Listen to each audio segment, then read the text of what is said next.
Hello friends, welcome to UPSC Eureka. Basically ये 31st number question Indian polity का है।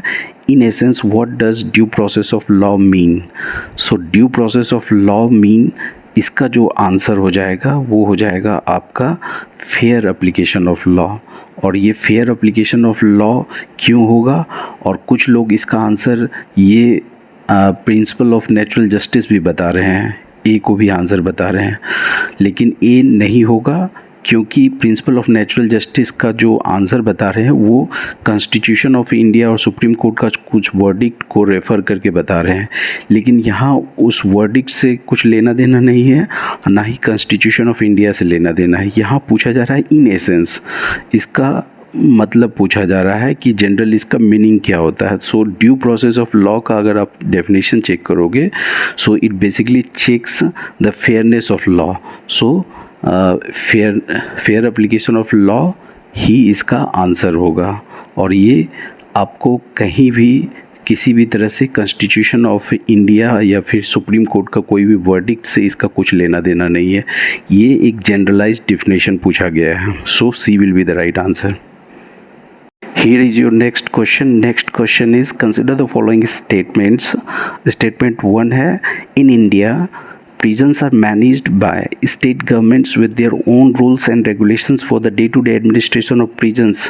ये बिल्कुल सही स्टेटमेंट है क्योंकि prisons जो है बेसिकली स्टेट लिस्ट में आता है, और जो भी मैनेजमेंट होता है या एडमिनिस्ट्रेशन होता है प्रिजन का, उससे रिलेटेड जो भी नियम कानून बनाना होता है वो स्टेट गवर्नमेंट पर ही सोली डिपेंड करता है। सो बेसिकली स्टेट लिस्ट के अंदर आने के कारण ये बिल्कुल सही स्टेटमेंट है। सेकेंड स्टेटमेंट देखते हैं, statement 2, in India prisons are governed by prisons act 1894 which expressly kept the subject of the prisons in the control of the provincial government। ये भी बिल्कुल सही स्टेटमेंट है। किया गया था पॉलिटिकल प्रिजनर्स को लेकर के, उस समय जो आज़ादी के लिए लड़ते थे पॉलिटिकल प्रिजनर्स थे एक तरह से, उसको सब्जुगेट करने के लिए ये लॉ लाया गया था, और स्टेट और you can say provincial government को उसका कंट्रोल दिया गया था। तो ये भी बिल्कुल सही है, तो ए हो जाएगा आपका आंसर। इसी से रिलेटेड काफ़ी इम्पोर्टेंट इंफॉर्मेशन है।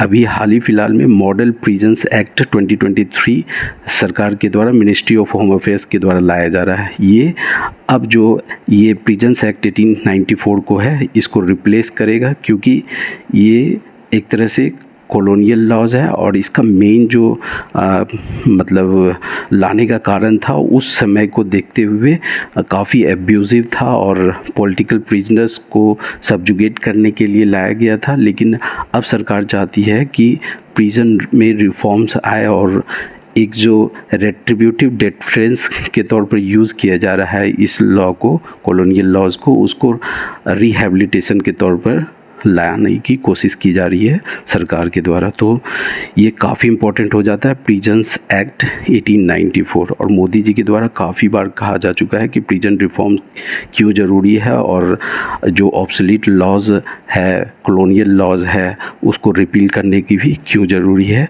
ये काफ़ी बार पीएम मोदी जी के द्वारा बोला जा चुका है। तो ये काफ़ी इम्पोर्टेंट क्वेश्चन है। Next one, which one of the following statements best reflects the chief purpose of the constitution of a country? So constitution of a country इस ये जनरलाइज्ड क्वेश्चन है।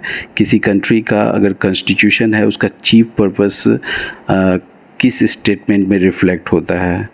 सो आप जानते हो कॉन्स्टिट्यूशन क्यों बनाया गया है। मेन जो उसका पर्पस है कि किसका क्या दायरा होगा, एग्जीक्यूटिव का क्या लिमिट होगा, जुडिशरी का क्या लिमिट होगा, लेजिस्लेटिव का क्या लिमिट होगा। तो ये मेन उद्देश्य है। तो इसका आंसर जो हो जाएगा आपका वो हो जाएगा, it defines and limits the power of the government. और ये गवर्नमेंट में बेसिकली जुडिशरी भी है, लेजिस्लेटिव भी है, और एग्जीक्यूटिव भी है। Next one, in India, which one of the following constitutional amendments were widely believed to be enacted to overcome the judicial interpretation of the fundamental rights? इसका जो आंसर हो जाएगा वो हो जाएगा फर्स्ट अमेंडमेंट एक्ट 1951। ये बेसिकली इसमें पूछा जा रहा है कि judicial interpretation of fundamental rights जो जजेस के द्वारा किया जाता है या कोर्ट के द्वारा किया जाता है, उसको ओवरकम करने के लिए कौन सा कॉन्स्टिट्यूशनल अमेंडमेंट लाया गया था। तो बेसिकली एक तरह से जुडिशियल रिव्यू को रोकना था। तो जुडिशियल रिव्यू को रोकने के लिए 9th शेड्यूल ऐड किया गया था फर्स्ट अमेंडमेंट एक्ट 1951 में, जिसके तहत कोई भी अगर फंडामेंटल राइट्स का वायलेशन हो रहा है और सरकार अगर कोई भी बिल लाई, जैसे लैंड रिफॉर्म्स या किसी तरह का रिफॉर्म का नियम कानून बनाए, तो उसको जुडिशियल रिव्यू से बचाने के लिए इस तरह का फर्स्ट अमेंडमेंट एक्ट 1951 में लाया गया था। तो बेसिकली इसका आंसर ए ही होगा। Next one, consider the following organisations और bodies in India. First organisation का नाम दिया है the National Commission for Backward Classes, second one है the National Human Rights Commission, third one है द नेशनल लॉ कमीशन और फोर्थ वन है the National Consumer Dispute Redressal Commission. So इसमें पूछा क्या जा रहा है, how many of the above are constitutional bodies. सो यहाँ पर पूछा रहा है कि इनमें से कौन सा जो कॉन्स्टिट्यूशनल बॉडीज़ है। सो आप देख लो कि पहला जो है NCBC, national Commission for Backward classes है, ये बिल्कुल कॉन्स्टिट्यूशनल बॉडी है। हाल ही फिलहाल 2018 में इसको कॉन्स्टिट्यूशनल स्टेटस मिला था और ये जो अमेंडमेंट लाया गया था 102nd कॉन्स्टिट्यूशनल अमेंडमेंट के तहत इसको सेटअप किया गया था, तो ये बिल्कुल सही है। सेकेंड वन जो है आपका national Commission for national Human Rights commission, ये स्टैट्यूटरी बॉडी है और इस आप कह सकते हो कि नॉन कॉन्स्टिट्यूशनल बॉडी है और ये इसका जो सेटअप किया गया है basically the protection of human rights act 1993 एक एक्ट पास हुआ है पार्लियामेंट के द्वारा, उसके तहत इसको सेटअप किया गया था। तो ये स्टैट्यूटरी बॉडी है, नॉन कॉन्स्टिट्यूशनल बॉडी है, ये भी स्टैट्यूटरी बॉडी है, ये भी स्टैट्यूटरी बॉडी है। सो आपको कॉन्स्टिट्यूशनल बॉडी इसमें सिर्फ एक ही है इसमें, लेकिन ये देना चाहिए क्वेश्चन में how many of the above is और आर कॉन्स्टिट्यूशनल बॉडी और बॉडीज़ ऐसे ही देना चाहिए क्वेश्चन। सो ये हो जाएगा आपका आंसर 1, ओनली 1 कॉन्स्टिट्यूशनल बॉडी है, वो है NCBC। नेक्स्ट क्वेश्चन है consider the following statements. First one, if the election of the President of India is declared void by the Supreme Court of India, all acts done by him or her in the performance of duties of his or her office of president before the date of decision become invalid। ये कैसे हो जाएगा, जिस दिन एक तरह से उनका इलेक्शन ऑफ प्रेसिडेंट को वॉइड करार दिया गया उस दिन से इम्प्लीमेंट होगा, तो पहले जो भी डिसीजन लिए उसको कैसे इनवैलिड करार दिया जाएगा। तो ये बिल्कुल रॉन्ग स्टेटमेंट है। Election for the post of the President of India can be postponed.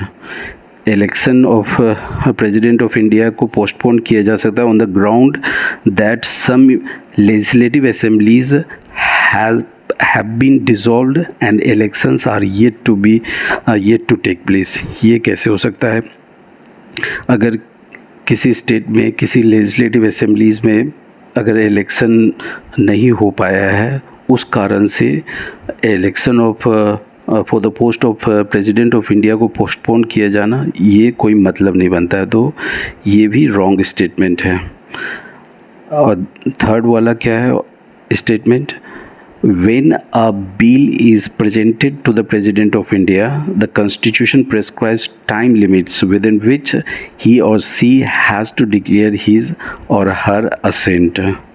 आप देखो कि ये एक तरह से गवर्नर की रेस्पेक्ट में भी है, तो गवर्नर भी क्या है, किसी सरकार के बिल को रोक करके उस पर बैठ जाती है, उस पर निर्णय ले लेती है, तो आप बोल सकते हो कि एक तरह से वीटो लगा देती है। तो पॉकेट वीटो जो बोला जाता है कि प्रेसिडेंट उस पर कोई डिसीजन नहीं ले लेती है, तो ये भी रॉन्ग स्टेटमेंट है, क्योंकि इस तरह का कोई भी चीज़ कॉन्स्टिट्यूशन में प्रिस्क्राइब नहीं किया गया है टाइम लिमिट के बारे में कि कब तक प्रेसिडेंट डिसीजन लेंगे किसी भी या असेंट देंगे अपने किसी भी बिल के बारे में। तो ये बिल्कुल गलत स्टेटमेंट है। तो तीनों रॉन्ग स्टेटमेंट है। पूछा गया जा रहा है how many of the above statements are correct. Correct पूछा जा रहा है, कोई भी करेक्ट नहीं है, तो none will be your right answer. Next question देखते हैं। With reference to finance bill and money bill in Indian Parliament consider the following statements. So finance bill और मनी बिल के बारे में ये क्वेश्चन है। सो इसमें बताना है आपको कि पहला जो स्टेटमेंट दिया गया है, when the Lok Sabha transmits finance bill to Rajya Sabha it can amend और रिजेक्ट द बिल। जब लोकसभा ट्रांसफ़र करता है फिनेंस बिल को राज्यसभा में, तो क्या राज्यसभा को ये पावर है कि उसको अमेंड कर सके और रिजेक्ट कर सके बिल को? यस, बिल्कुल पावर है राज्यसभा को इक्वल पावर है regarding finance bill to amend and reject और कोई भी रिकमेंडेशन भेजने का। तो ये बिल्कुल सही स्टेटमेंट है। सेकेंड वन देखते हैं। When Lok Sabha transmits money bill to Rajya Sabha it can not amend और reject the bill, it can only make recommendation. आप ये देखो कि लोकसभा को जो स्पेशल पावर है खासकर मनी बिल के रिगार्डिंग ये है कि वो मनी बिल सिर्फ इंट्रोड्यूस हो सकता है तो लोकसभा में ही इंट्रोड्यूस हो सकता है। और मनी बिल के रिगार्डिंग ये भी खास चीज़ है कि मनी बिल राज्यसभा तो जाएगा लेकिन राज्यसभा उसको रिजेक्ट नहीं कर सकता है, अमेंड नहीं कर सकता है। अगर कुछ रिकमेंडेशन होता है तो रिकमेंडेशन कर सकता है, लेकिन वो भी कोई बाइंडिंग नहीं होगा कि मनी बिल के रिगार्डिंग उसके रिकमेंडेशन को मानना। सो ये भी स्टेटमेंट सही है। थर्ड स्टेटमेंट देखते हैं। In the case of the disagreement between Lok Sabha and Rajya Sabha there is a joint sitting, there is no joint sitting for money bill. ये तो बिल्कुल सही है, but a joint sitting becomes necessary for finance bill. Joint sitting necessary जो है नहीं होता है फिनेंस बिल के लिए। फिनेंस बिल के लिए जॉइंट सिटिंग बुलाया जा सकता है, लेकिन ये एक कंस्ट्रेंट नहीं होता है, ये एकदम से ज़रूरी नहीं होता है कि बुलाना ही पड़ेगा कोई भी फिनेंस बिल के लिए। तो ये स्टेटमेंट खासकर ये जो कंस्ट्रेंट दिया गया है नेसेसरी का, उसके कारण ये रॉन्ग स्टेटमेंट हो जाता है। तो आपका सही जो हो जाएगा वो बी हो जाएगा, ओनली 2। सो आपको इसमें खासकर जो 37 नंबर क्वेश्चन है, स्पेशल पावर्स ऑफ लोकसभा आप पढ़े होंगे। खासकर नो कॉन्फिडेंस मोशन जो कि लोकसभा में ही इंट्रोड्यूस किया जा सकता है और पास किया जा सकता है, ये स्पेशल पावर्स ऑफ लोकसभा है। मनी बिल जो है सिर्फ लोकसभा में ही इंट्रोड्यूस किया जा सकता है। इमरजेंसी जो है अगर उसको हटाने की बात आएगी तो सिर्फ लोकसभा के ही रिकमेंडेशन से प्रेसिडेंट उसको रिवोक कर सकता है इमरजेंसी को। और पार्लियामेंट्री कमेटी के रिगार्डिंग भी जो एस्टिमेट कमेटी है उसमें सिर्फ लोकसभा का ही मेंबर होता है। तो ये कुछ स्पेशल पावर्स ऑफ लोकसभा है जो कि आपको जानना चाहिए। काफ़ी इम्पोर्टेंट टॉपिक है, बार बार क्वेश्चन पूछा जाता है खासकर मनी बिल से और स्पेशल पावर ऑफ लोकसभा से। नेक्स्ट देखते हैं। नेक्स्ट क्वेश्चन देख लेते हैं हम लोग। 39 नंबर क्वेश्चन है। With reference to the scheduled areas in India consider the following statements. पहला जो स्टेटमेंट है, within a state the notification of an area as scheduled area takes place through an order of the President. इसमें आप देखो scheduled areas basically tribal और जो भी original community होते हैं, खासकर जो हिली एरियाज़ में रहते हैं, उनको एक तरह से प्रिवेंट किया जाता है। एक्सटर्नल जो भी काफ़ी पैसे वाले कॉर्पोरेट वहाँ पर उनके रिसोर्सेज को कब्जा करने से रोकने के लिए या फिर उनके इकोसिस्टम को ख़राब करने से रोकने के लिए एक तरह से प्रोटेक्शन दिया गया है शेड्यूल एरियाज़ के तहत। और ये गवर्न किया जाता है, जो भी नोटिफिकेशन रूल और रेगुलेशन बनाया जाता है प्रेसिडेंट के द्वारा, और उसको इम्प्लीमेंट करने वाला आपका वहाँ का गवर्नर होता है। सो ये पहला जो स्टेटमेंट है, within a state the notification of an area as scheduled areas take place through an order of the President. ये किसी भी एरिया को शेड्यूल एरिया घोषित करने का जो नोटिफिकेशन जारी किया जाता है वो प्रेसिडेंट के द्वारा ही जारी किया जाता है किसी भी स्टेट में, तो ये बिल्कुल सही है। नेक्स्ट आप देख लो, the largest administrative unit forming the schedule area is the district and the lowest is the cluster of the villages in the block. ये भी बिल्कुल सही स्टेटमेंट है। थर्ड स्टेटमेंट जो देख लेते हैं हम लोग, वो क्या है कि the chief ministers of the concerned states are required to submit annual reports to the Union Home Ministry on the administration of the schedule areas in the state. इसमें आप देखो, पहले ही मैं बोल चुका हूँ कि गवर्नर कोई भी तरह का रिपोर्ट अगर सबमिट करना होगा, खासकर एनुअली जो है कम से कम एक रिपोर्ट सबमिट करना होता है। किसको सबमिट करना होता है? तो प्रेसिडेंट ऑफ इंडिया को सबमिट करना होता है, ना कि होम मिनिस्ट्री को। सो ये रॉन्ग स्टेटमेंट है। सो आपका सही आंसर क्या हो जाएगा? How many of the above statements are correct? Correct statement 2 है, so only 2 will be the right answer.